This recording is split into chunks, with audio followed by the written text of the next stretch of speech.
रविवार व्रत कथा। जय श्री कृष्णा। राधे राधे। श्रोताओं, आप सभी का दिन शुभ और मंगलमय हो। श्रोताओं, ओम श्री सूर्याय नमः। ओम नमः शिवाय। भगवान सूर्यदेव की कृपा से आप सभी भक्तों का जीवन सुख, समृद्धि और धन धान्य से परिपूर्ण रहे। प्रिय श्रोताओं, आज रविवार के दिन आप श्रवण करेंगे रविवार व्रत की प्राचीन कथा। एक राजा था।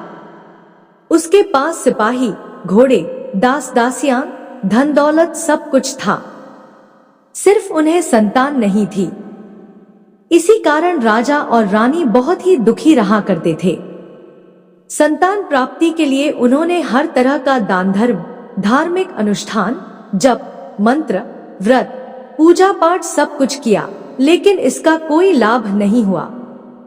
जब राजा रानी दोनों ही बुढ़ापे की ओर बढ़ने लगे, तो वे गहन सोच में पड़ गए कि अब इतने बड़े राज्य का क्या होगा। कौन बनेगा इस राज्य का वारिस? कौन प्रजा की जिम्मेदारियों को उठाएगा? राजा रानी दिन रात इसी चिंता में घुलने लगे। उन्हें खाने पीने की कोई सूध नहीं रहती थी। एक दिन सुबह राजा के दरबार में एक साधु आता है। दासी रानी को यह सब बताती है। तब रानी दासी से कहती है, हे दासी, यह मेरा अंतिम दान धर्म है। इसके बाद मैं अपने हाथों से कोई दान धर्म नहीं करूंगी। रानी चावल से भरा हुआ सोने का कटोरा हाथ में लिए बाहर आई और साधु की झोली में भिक्षा डालने आगे बढ़ती है। उसके चेहरे पर छाई उदासी साधु की दृष्टि में आ गई। वह उनसे पूछता है, हे रानी, क्या हुआ? आप इतनी उदास क्यों हैं? तब रानी साधु को सारी बात बताती है और बिलखबिलख कर रोने लगती है। रानी को यूं रोता हुआ देखकर साधु कुछ गंभीर हो जाता है और कहता है, हे रानी, आप चिंता मत करिए। आपकी संतान की इच्छा अवश्य ही पूर्ण होगी। आपकी कोख से एक पुत्र जन्म लेगा, किंतु वह मात्र 16 साल तक ही आप लोगों के साथ रहेगा। इसके आगे वह इस मृत्यु लोक में नहीं रह पाएगा। इससे बढ़कर आपको कुछ देना मेरे लिए संभव नहीं है। अपनी बात पूरी करते हुए उसने अपनी झोली में हाथ डाला, थोड़ी सी भभूत निकाली और रानी को दी। उसने कहा, आप और महाराज दोनों इसे बांटकर ग्रहण करना। तुम्हें जल्द ही बहुत ही सुंदर पुत्र प्राप्त होगा। इतना कहकर साधु अपनी राह चला गया। उसी रात राजा अपना दरबार खत्म करके रानी के पास महल में आए। रानी ने राजा को सारी सच्चाई बताई और साधु की दी हुई भभूत राजा को दिखाई। रानी बोली, साधु महाराज ने यह भभूत हम दोनों को ग्रहण करने के लिए कहा है। तो महाराज बोले, हे महारानी, इतना दान धर्म किया, जब तक उपवास किया, लेकिन इसका कोई फल नहीं मिला। क्या अब इस भरोसे हमें संतान प्राप्त होगी? तो रानी बोली, जब इतना सब कुछ किया, तो अब यह भी कर लेते हैं।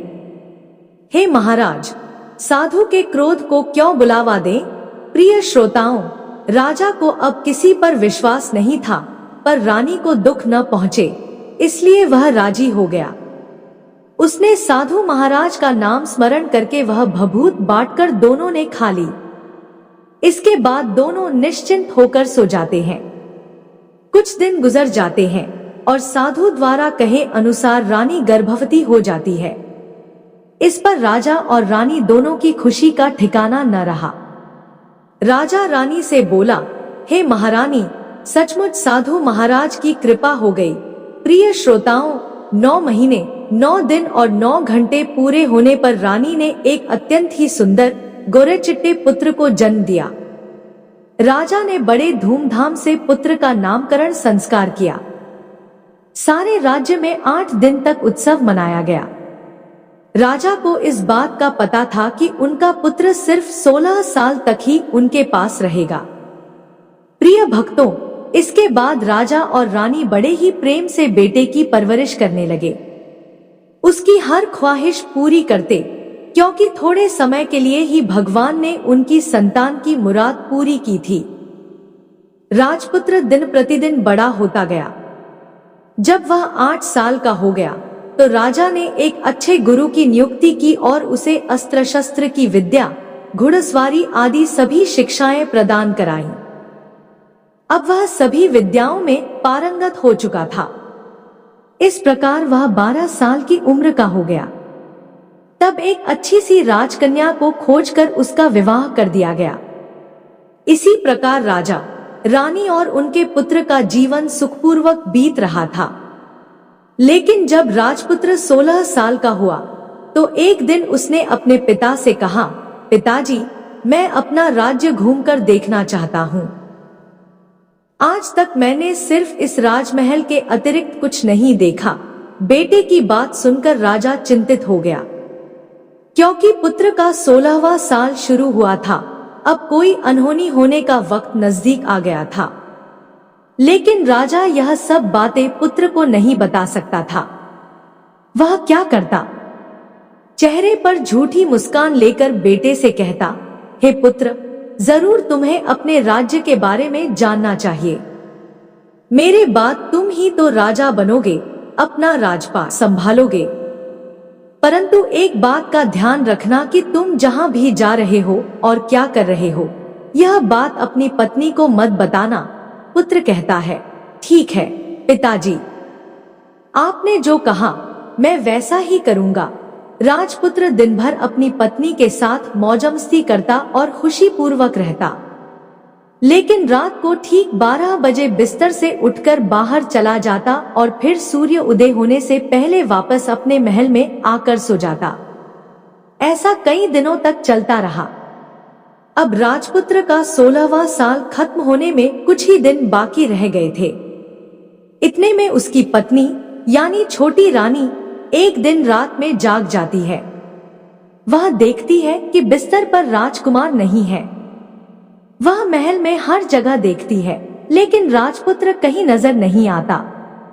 अब वह सोचती है कि वह क्या करेगी और किससे कहेगी। वह चुपचाप रहती है। फिर भोर होने पर वह देखती है कि उसका पति अपनी जगह पर सोया हुआ है। वह पति से कुछ नहीं पूछती। लेकिन दूसरी रात भी वैसा ही होता है। तीसरी रात, चौथी रात, 5वीं रात, ऐसे कई दिन तक चलता रहा। छोटी रानी बहुत ही चिंतित हो जाती है। उसके मन में सवाल उठ रहे थे, पति रात को कहाँ जाता है, किससे मिलने जाता है। लेकिन उसे पूछने में भय लग रहा था कि शायद उसका पति क्रोधित न हो जाए। सास ससुर से पूछने में भी उसे बड़ा संकोच हो रहा था। उसकी कुल की मर्यादा बीच में आ रही थी। इस तरह छोटी रानी मन ही मन दुखित रहने लगी।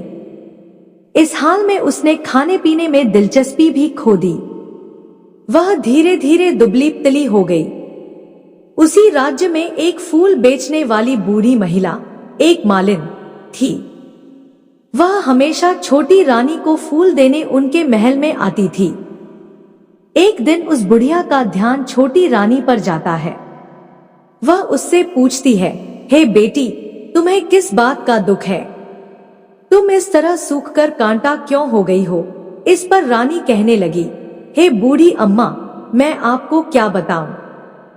इस राज्य का राजपुत्र, मेरा पति अर्थात इस राज का राजकुमार, हर रात बिस्तर से उठकर कहीं चला जाता है और सुबह भोर होते ही वापस आकर सो जाता है। वह कहाँ जाता है? अपने प्रेमिका से मिलने जाता है। क्या करता है? मुझे कुछ नहीं पता। यही सब सोच सोचकर मैं दुबली होती जा रही हूँ। मैं खाना पीना भी ग्रहण नहीं कर पाती। प्रिय श्रोताओं, वह बुढ़िया उसे एक उपाय बताती है। वह कहती है, बेटी, ऐसा करना कि आज रात तुम सोना मत। तुम्हारा पति जब उठकर कहीं जाए तो उसके पीछे जाकर देखना कि वह कहाँ जाता है, क्या करता है। उसकी अच्छी तरह से पहरेदारी करना। छोटी रानी ने कहा, हे अम्मा, पर अगर मुझे नींद आ गई तो वह मालिन कहती है, देखो, एक काम करना, अपने दाहिने हाथ की उंगली में एक जख्म लगा देना और उस पर थोड़ी सी मिर्च छिड़क देना। तुम्हें जलन के मारे नींद नहीं आएगी। प्रिय श्रोताओं, उस बुढ़िया के कहे अनुसार छोटी रानी ने अपनी उंगली में एक जख्म लगा लिया और उसमें मिर्ची लगा दी। जलन के मारे कुछ देर तक तो उसे नींद नहीं आई, पर बाद में वह सो गई।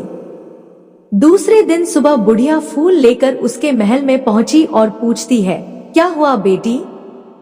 क्या तुम देख पाई कि तुम्हारा पति कहाँ जाता है? छोटी रानी कहती है, नहीं अम्मा, पहले कुछ समय जलन के कारण मुझे नींद नहीं आई, पर कुछ देर के पश्चात मैं सो गई। बुढ़िया कहती है, कोई बात नहीं, आज तुम उंगली पर पहले से ज्यादा बड़ा जख्म करना और ज्यादा मिर्ची लगाना। तो छोटी रानी ने वैसा ही किया, परंतु वह सिर्फ पति को बाहर निकलते हुए देख पाई। उसके पश्चात उसकी आंखें बंद हो गई और फिर उसे नींद आ गई। दूसरे दिन सुबह वह बुढ़िया फिर आती है। उसके पूछने से पहले ही छोटी रानी रोने लगती है और कहती है, अम्मा, मैं आज भी उनकी पहरेदारी ठीक से नहीं कर पाई। बुढ़िया कहती है, रो मत बेटी, सब कुछ ठीक हो जाएगा। तुम आज रात जख्म और बड़ा करना, उस पर ज्यादा मिर्च लगाना, और एक काम करना, जब वह जाने के लिए निकले तब उसका रास्ता रोक लेना। बुढ़िया ने जैसा बताया, छोटी रानी ने वैसा ही किया। आज रात उसे नींद नहीं आई। जब पति रात को महल से निकलने के लिए चलने लगा तो छोटी रानी दौड़कर उसका रास्ता रोकती है और कहती है, आप कहाँ जा रहे हो? किससे मिलने जा रहे हो? मुझे बताओ। राजपुत्र उसे समझाने की बहुत कोशिश करता है। देखो, अगर मैंने तुम्हें यह बात बता दी तो मैं तुम्हें दोबारा नहीं मिल पाऊंगा। छोटी रानी कहती है, कोई बात नहीं, ना मिल पाओ, लेकिन आप रात के समय कहाँ जाते हो यह मुझे बता दो। राजपुत्र निरुत्तर हो जाता है और अपनी पत्नी के जिद के आगे उसकी एक नहीं चल पाती। ठीक उसी समय उसका 16वां साल खत्म होने वाला था और 17वां साल लगने वाला था।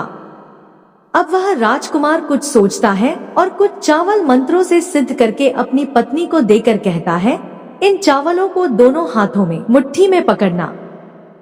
पहले दाएं हाथ में पकड़े चावल मेरे ऊपर फेंकना। मैं कौन हूँ तुम्हें पता चल जाएगा। बाद में बाएं हाथ में पकड़े चावल मेरे ऊपर फेंकना। मैं जैसा था तुम्हें वैसा मिल जाऊंगा। लेकिन यदि तुम बाएं हाथ के चावल मेरे ऊपर फेंकना भूल गई तो मैं तुम्हें कभी नहीं मिल पाऊंगा। छोटी रानी ने कहा, नहीं भूलूंगी। छोटी रानी बड़े ही आत्मविश्वास के साथ यह कहकर दाएं हाथ में पकड़े चावल पति के ऊपर फेंकती है। तब राजपुत्र एक विशाल घोड़ा बन जाता है, एकदम सफेद, लंबी गर्दन और बड़ा ही तेजस्वी। वह घोड़ा देखते ही देखते तेजी से दौड़ने लगा। छोटी रानी उस घोड़े को देखकर एकदम भौचक्की रह जाती है।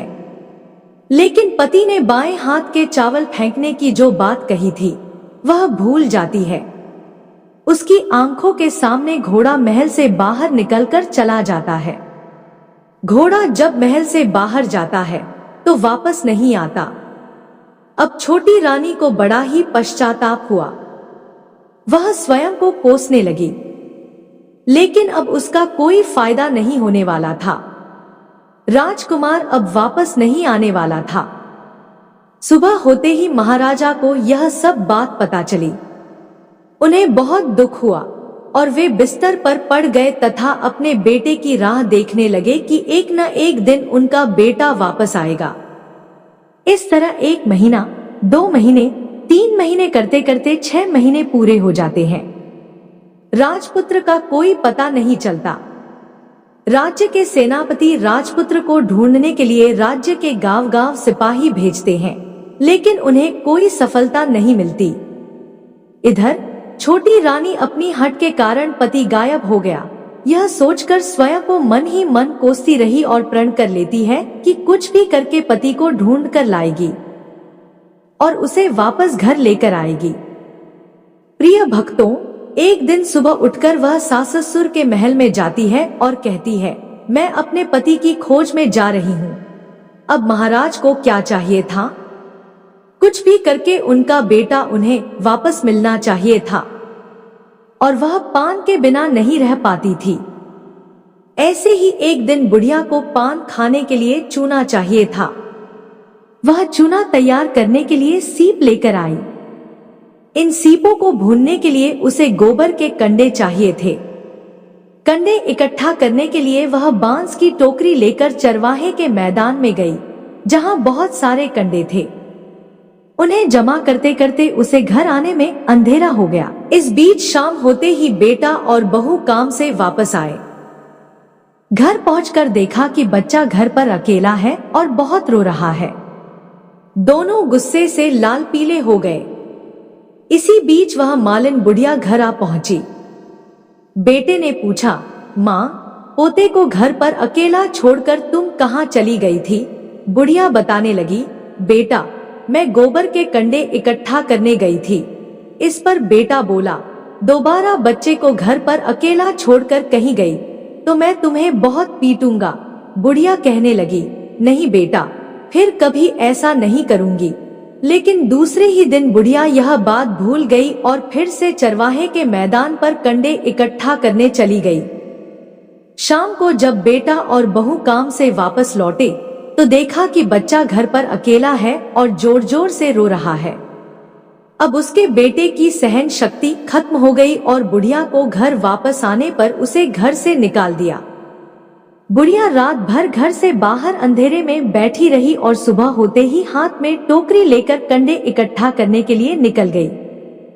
प्रिय श्रोताओं, उस दिन उस पर कंडे इकट्ठा करने का मानो पागलपन सवार हो गया था। कंडे इकट्ठा करते करते अंधेरा हो गया, उसे मालूम ही नहीं चला। जब उसे ध्यान आया तो गांव का रास्ता भी ठीक ठीक दिखाई नहीं दे रहा था। वह अंधेरे में आंखें फाड़ फाड़ कर देखती और किसी तरह आगे निकलने लगी तो उसने देखा कि एक कपिला गाय छन छन की आवाज करते हुए, गले में घंटी बजाते हुए उस मैदान पर आई। उसे देखकर बुढ़िया सोचने लगी कि इस गाय के पीछे पीछे जाऊंगी तो गांव तक पहुंच जाऊंगी। तब बुढ़िया उसके पीछे जाने लगी। वह गाय उस मैदान से लेकर एक एक करके 6 मैदान पार करती है और आखिर में वह 7वें मैदान तक पहुंचती है।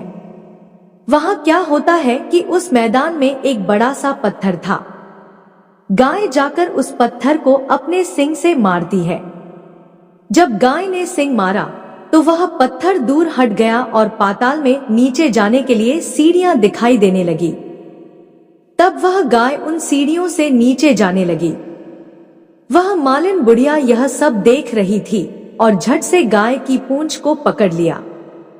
प्रिय श्रोताओं, वह गाय के साथ नीचे पाताल में पहुंच गई और तुरंत ही गाय की पूंछ छोड़ दी और इधर उधर देखने लगी। उसने देखा कि वहां बहुत सारे दीपक जल रहे हैं, तेज रोशनी है। जब उसकी नजर गाय के ऊपर पड़ी तो वहां एक अद्भुत घटना घटती है। छमछम करके कोई दुधारी गाय का दूध धोने लगा, लेकिन कोई भी वहां नजर नहीं आ रहा था। बुढ़िया बहुत ही घबराई कि कहां आकर फंस गई। वह सोचने लगी और वहां छिपने के लिए एक जगह ढूंढने लगी, लेकिन उसे कहीं जगह नहीं मिली। हर जगह उजाला ही उजाला था। तो वह एक कोने में खड़ी हो गई और जो कुछ सामने हो रहा था उसे चुपचाप देखने लगी। उसने देखा कि वहां एक उम्दा सफेद घोड़ा और 2 कुंड थे। उनमें से एक कुंड में एक घोड़े ने छलांग लगाई और ऊपर आ गया। उस घोड़े को अब राजपुत्र का रूप प्राप्त हो गया। उसने दूसरे कुंड में पानी में स्नान किया और वहां रखे नए कपड़े पहने। फिर वह नजदीकी एक सुंदर पलंग पर आकर बैठ गया। उसके सामने 56 प्रकार के पकवानों से सजी एक थाली आई, दूध की एक प्याली आ गई, पान सुपारी आ गई और उसके सामने एक दिया जल रहा था। राजपुत्र ने खाना खाया, पानी पिया, पान सुपारी खाई और बिस्तर पर लेटने से पहले सूर्य भगवान का स्मरण करके सामने जलते हुए दिए से पूछा, हे दीपंकर, मेरे माता पिता क्या कर रहे हैं? दिया बताने लगा, बेटे के शोक में डूबे हैं। उसने पूछा, राज कौन संभाल रहा है? तो दिया बोला, राज्य मंत्री संभाल रहा है। उसने पूछा, मेरी पत्नी क्या करती है? तो दिया बोला, उसने चौराहे पर भोजनालय शुरू किया है और आते जाते लोगों से नई खबर के बारे में पूछती है। दिए के इतना कहते ही राजपुत्र कहने लगा, ठीक है, और फिर वह सो गया। बुढ़िया कोने में खड़ी हुई सब कुछ देख रही थी। ऐसी अद्भुत घटना उसने जीवन में पहली बार देखी थी। उसे अंदर ही अंदर बहुत ही कुलकुलाहट होने लगी। वह अपनी भूख प्यास भूल गई और उत्सुकता से देखने लगी कि आगे क्या होगा। लेकिन उसके बाद कुछ घटनाएं नहीं घटती। रात गुजर गई और सुबह हो गई। पलंग पर सोया हुआ राजपुत्र उठा और फिर से पहले वाले कुंड में छलांग लगाई। अब वह फिर से घोड़ा बनकर कुंड से बाहर आ गया और तेजी से उस पाताल नगरी से बाहर निकल गया। लेकिन कहाँ गया, बुढ़िया को कुछ नहीं पता चला। इसके बाद पिछली रात की तरह कोई उस गाय को छम छम करके दूध दोने लगा। जैसे ही दूध दोहना खत्म हुआ, उसके गले की साकर अपने आप खुल गई और वह गाय तेजी से ऊपर जाने लगी, सीढ़ी की ओर भागने लगी। गाय को दौड़ता देखकर बुढ़िया सोचने लगी कि अब गाय के साथ यहाँ से ऊपर जाना ही समझदारी होगी, नहीं तो कोई मुसीबत आकर उसके ऊपर आ पड़ेगी। झट से उसने गाय की पूंछ पकड़ ली और गाय के साथ ऊपर आ गई। गाय जब मैदान में पहुंची तो उस सुरंग का रास्ता अपने आप बंद हो गया और उसके मुंह पर एक बड़ा सा पत्थर पहले की तरह खड़ा हो गया। ऊपर आकर वह गाय जंगल की ओर निकल गई। इधर वह बुढ़िया एकदम सी बावली हो गई। उसने पाताल नगरी में जो कुछ देखा था वह जल्दी जल्दी किसी को बताने के लिए बड़ी ही उतावली थी। तो उसे एकदम याद आया कि नगर की सीमा पर कोई औरत भोजनालय चला रही है और नई बात बताने वाले को अच्छा अच्छा खाना बना देती है। वह सोचने लगी, क्यों ना मैं यह बात उस औरत को बताऊं? यदि उसे यह बात पसंद आई तो बाकी जीवन खाने पीने की झंझट से मुक्ति मिल जाएगी। बुढ़िया ने मन में तय किया और तुरंत भोजनालय के द्वार पर पहुंच गई, जहां द्वार पर टंगी नगाड़े के सामने खड़ी हो गई और जोर जोर से नगाड़ा बजाना शुरू कर दिया। नगाड़े का इस तरह शोर सुनकर मालकिन यानी छोटी रानी मन में प्रसन्न हो गई कि शायद कोई नई बात लेकर यहाँ आया है। रानी ने सिपाहियों को आदेश दिया, जाइए और देखिए कौन आया है, उसकी अच्छे से खातिरदारी कीजिए। छोटी रानी का आदेश पाते ही सिपाही दौड़ते हुए गए और वहां एक बुढ़िया नगाड़ा बजा रही थी। उन्होंने पूछा, बुढ़िया माई क्या हुआ, नगाड़ा क्यों बजा रही हो? बुढ़िया बोली, कुछ नहीं बेटा, यहाँ खाना मिलता है ना, इसीलिए आई हूँ। तो सिपाहियों ने कहा, माई खाना चाहिए? खाना तो मिलेगा, लेकिन तुम्हें कोई नई बात बतानी पड़ेगी। बुढ़िया ने कहा, हाँ बताऊंगी। एक बात मालूम है मुझे। इस पर सिपाही उसे अंदर लेकर आए और मालकिन के आदेश के अनुसार बहुत सेवा सत्कार किया गया। बड़ी से सुंदर थाली में सुंदर सुंदर पकवान और व्यंजन परोसे गए। बुढ़िया बहुत दिनों से भूखी थी, वह खाने पर टूट पड़ी। खाना खाने के बाद सिपाही ने उसे नई साड़ी पहनने को दी। उसके बाद उसे लेकर रानी के पास आए। बुढ़िया और छोटी रानी ने तुरंत एक दूसरे को पहचान लिया। तब छोटी रानी ने बुढ़िया से कहा, अम्मा अब बताओ तुमने क्या नई बात देखी? बुढ़िया ने कहा, नई बात? मैंने कोई नई बात नहीं देखी। मेरे पास तो तुम्हें देने के लिए खाने के पैसे नहीं थे, इसलिए मैंने झूठ कहा और नगाड़ा बजाया। रानी ने कहा, अम्मा घबराना नहीं, मैं किसी को तुम्हारा नाम नहीं बताऊंगी। फिर भी बुढ़िया ने कहा, मेरे पास कोई नई बात नहीं है। इस पर रानी ने उससे कहा, देखो अम्मा, तुमने मुझे वह नई बात बताई तो जिंदगी भर तुम्हारी देखभाल मैं करूंगी, तुम्हें राजमाता की तरह रखूंगी। अब बुढ़िया बताने के लिए तैयार हो गई। उसने जो कुछ भी चारागाह वाले मैदान में देखा था सब कुछ सच सच छोटी रानी को बता दिया। बुढ़िया की बातें सुनकर छोटी रानी को यकीन हो गया कि वह राजपुत्र उसी का पति है। वह तुरंत बुढ़िया से कहने लगी, हे अम्मा, मुझे उस जगह पर ले चलो। तब बुढ़िया बोली, नहीं बेटी, वह पाताल लोक है, वहां सांप आदि रहते हैं। तुम्हें देख लिया तो तुम्हारी जान खतरे में पड़ सकती है। लेकिन छोटी रानी उसकी एक भी बात नहीं सुनती, उसे उस जगह ले जाने के लिए हट करने लगी। आखिर में बुढ़िया ने उसका कहना मान लिया और कहने लगी, ठीक है, मैं तुम्हें वहां ले जा सकती हूँ, पर आज नहीं, कल वहां जाना। दूसरे दिन दोपहर को रानी बुढ़िया के साथ उस मैदान पर गई और एक जगह छुपकर गाय के आने की राह देखने लगी। दिन ढलते ही अंधेरा गिरने लगा और गाय हमेशा की तरह वहां मैदान में आ गई और उस कोने में जाकर उसने पत्थर पर सींग मारा तो छत से पत्थर हट गया और सुरंग में जाने के लिए रास्ता खुल गया। गाय उस रास्ते से नीचे उतरने लगी तो बुढ़िया छोटी रानी से कहने लगी, हे बेटी, आगे बढ़ो, हम गाय की पूंछ पकड़कर नीचे उतरेंगे। तो दोनों गाय की पूंछ पकड़कर नीचे उतर गए। बुढ़िया पहले जिस कोने में छिपी थी उसी कोने में छिप गई। अब नीचे सब कुछ पहले जैसा घटित हो रहा था। गाय के गले में अपने आप साकल पड़ गई। कोई अदृश्य रूप से उसका दूध दुहने लगा। एक सफेद घोड़ा आकर एक कुंड में छलांग लगाई तो राजपुत्र के रूप में ऊपर आया। वह राजपुत्र दूसरे कुंड में नहाने लगा। बाद में उसके सामने खाने की थाली आई, दूध की प्याली आई और पान का बीड़ा आ गया। राजपुत्र सब ग्रहण करके सोने के लिए पलंग पर चला गया। सोने से पहले सूर्यदेव का स्मरण करके वह दिए से पूछने लगा, दीपंकर, मेरे माता पिता क्या कर रहे हैं? तो दिया कुछ जवाब नहीं देता, बल्कि वह बुझने लगता है। तब राजपुत्र को कुछ घटित हुआ है इसका संदेह हो गया। वह उदास हो गया और जो कुछ हुआ है हो जाने दो, ऐसा सोचकर वह बिस्तर पर लेट गया।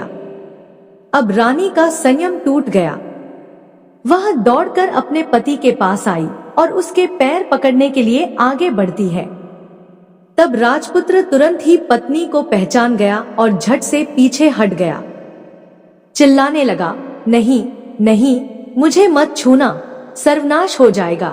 रानी दोनों हाथ जोड़कर पति से अपनी भूल को स्वीकार करने लगी। वह कहने लगी, स्वामी, मुझसे भूल हो गई। मुझे आपसे नहीं पूछना चाहिए था कि आप रात को कहां जाते हो। मैं अपनी भूल स्वीकार करती हूँ। मुझे मेरी भूल की सजा मिल गई है। अब आप घर चलो। आपके वियोग में आपके माता पिता ने बिस्तर पकड़ लिया है। आपकी प्रजा बहुत दुखी है। इस पर राजपुत्र कहने लगा, वही तो, एक बार तुम गलती कर बैठी हो, अब दोबारा मत करना, नहीं तो मैं तुम्हें जो दिख रहा हूँ वह भी नहीं दिखाई दूंगा। रानी अब विलाप करने लगी, जोर जोर से जमीन पर सिर पटकने लगी। राजपुत्र के मन में उसके प्रति दया उत्पन्न हो गई। वह उससे कहने लगा, यदि तुम मुझे पाना चाहती हो तो तुम्हें एक काम करना होगा। काम कठिन है, लेकिन वह तुम्हें अकेली ही करना होगा। रानी ने कहा, कहो स्वामी, कितना भी कठिन काम हो मैं पूर्ण करूंगी। इस पर राजपुत्र ने कहा, इस पाताल से ऊपर जाते ही तुम्हें एक घना जंगल नजर आएगा। ऐसे 6 जंगल पार करने के पश्चात तुम्हें एक 7वां जंगल मिलेगा। वह जंगल सबसे घना है। उस जंगल के बीचों बीच एक पीपल का पेड़ है। उसके आसपास की जगह पत्ते, फंदे, जटाएं आदि से ढक चुकी है। वहां बाघ, शेर, सांप, भालू बैठे हैं। तुम्हें उन सबको भगाकर वह जगह साफ करनी है। उसको गोबर से पाई करके पवित्र बनाना है, रंगोली से सजाना है।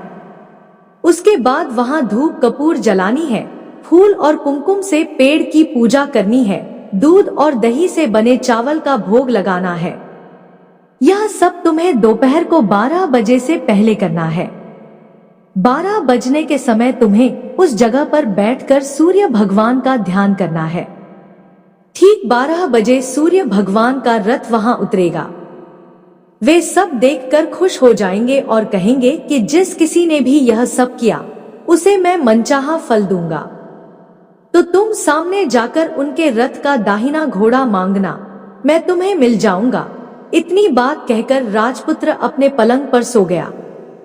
छोटी रानी रात भर वहीं रही और सुबह होते ही बुढ़िया के साथ गाय की पूंछ पकड़कर ऊपर आने के बाद बुढ़िया से कहने लगी, अम्मा अब मैं अकेले ही आगे जाऊंगी, तुम भोजनालय वापस जाओ। वह जंगल में जाकर राजपुत्र के कहे अनुसार वह जगह साफ करती है।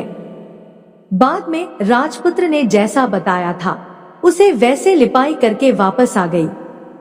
दूसरे दिन सुबह होने से पहले उठी और जंगल में उसी जगह पहुंची जहां इत्र गुलाब का पानी छिड़क कर वह जगह सुगंधित की, धूप अगरबत्ती जलाकर उसे पवित्र किया और पूजा की सारी सामग्री वहां तैयार रखकर सूर्य भगवान का ध्यान धर के बैठ गई। जैसा कि पति ने बताया था, दोपहर को ठीक 12 बजे सूर्य भगवान का रथ उसी पीपल के पेड़ पर आकर रुका। सूर्य भगवान ने जब रथ के नीचे देखा तो सुगंधित वातावरण देखकर वे बहुत ही प्रसन्न हो गए। फिर वे बोले, जिस किसी ने यह काम किया मैं उसे मनचाहा वरदान दूंगा। यह सुनकर वह दौड़कर उनके सामने आ गई, उन्हें साष्टांग नमस्कार करके बोली, भगवान वह मैं ही हूँ, मैंने इस जगह को साफ किया है। तब सूर्य भगवान ने कहा, अच्छा तो तुम्हें जो चाहिए वह मांगो। उसने कहा, भगवान मुझे आपके रथ का दाहिना घोड़ा चाहिए। सूर्य भगवान बोले, नहीं नहीं, मैं तुम्हें और कुछ भी दे सकता हूँ लेकिन यह घोड़ा नहीं दे सकता। मेरे रथ के 12 घोड़े हैं, तुम चाहो तो कोई और घोड़ा मांग लो लेकिन यह दाहिना घोड़ा नहीं, वह मैं तुम्हें नहीं दे सकता। छोटी रानी ने एक नहीं सुनी, वह सूर्यदेव से एक ही बात की रट लगाती रही कि उसे दाहिना घोड़ा दे दीजिए, नहीं तो मैं आपके पैरों में गिरकर अपनी जान दे दूंगी। अब सूर्यदेव धर्म संकट में पड़ गए, उन्होंने वचन दे दिया था, अब अपने वचन से पलट भी नहीं सकते थे। तब सूर्य भगवान ने बोला, मैंने तुम्हें घोड़ा दे दिया लेकिन घोड़ा तो दे दिया, वह तुम्हें वहां नहीं मिलेगा, तुम्हें उसे पाताल लोक में जाकर लाना होगा। रानी बोली, पाताल लोक में क्यों भगवान, मैं उन्हें पाने के लिए कहीं भी जा सकती हूँ। रानी को वचन देकर भगवान सूर्यदेव अंतर्ध्यान हो गए और अपने मार्ग पर चले गए। इधर रानी जंगल से अपने भोजनालय में गई, फिर बुढ़िया को साथ लेकर उस मैदान में गई और जल्दी ही शाम हो गई। शाम होते ही वहां एक गाय आई, उसने सींग मारकर सुरंग का पत्थर हटाया, नीचे उतरने लगी। रानी और बुढ़िया जल्दी जल्दी उसकी पूंछ पकड़कर नीचे उतर गई। पाताल में सब घटनाएं पहले की तरह ही घटने लगीं। घोड़े का एक कुंड में नहाकर राजपुत्र बन जाना, नहा धोकर पलंग पर जाकर बैठना, उसे खाने की थाली, दूध प्याली, पान का बीड़ा आना। लेकिन आज एक नई बात घटी, आज 2-2 थाली, 2-2 दूध की प्याली और 2-2 पान के बीड़े उसके सामने आए।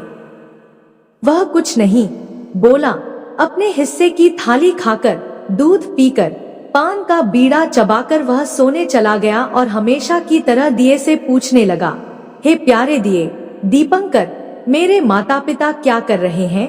दिए ने बताया, हे राजपुत्र, वे दोनों तुम्हारे शोक में मरने की स्थिति में पहुंच गए हैं। ऐसा सुनकर उसकी आंखों से झरझर आंसू टपकने लगे। फिर वह पूछने लगा, हे दीपंकर, मेरा राज कैसा चल रहा है?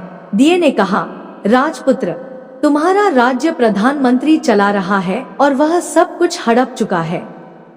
वह प्रजा पर बहुत ही अत्याचार कर रहा है। यह सुनकर राजपुत्र को बड़ा ही क्रोध आया। वह क्रोध से तमतमा गया, अपनी मुट्ठी भजने लगा। अब उसने दिए से पूछा, दीपंकर, मेरी पत्नी क्या कर रही है? अब दिया कुछ नहीं बोला और चुप रह गया। तब फिर छोटी रानी का संयम जवाब दे गया, दौड़कर पति के गले लग गई और फिर अपने पति राजपुत्र से फूट फूट कर रोने लगी और कहने लगी, हे स्वामी, अब आप हमें वचन दीजिए कि आप फिर से घोड़ा तो नहीं बनेंगे। तो उसने अपनी पत्नी को वचन दिया, हे प्रिय, मैं दोबारा घोड़ा नहीं बनूंगा।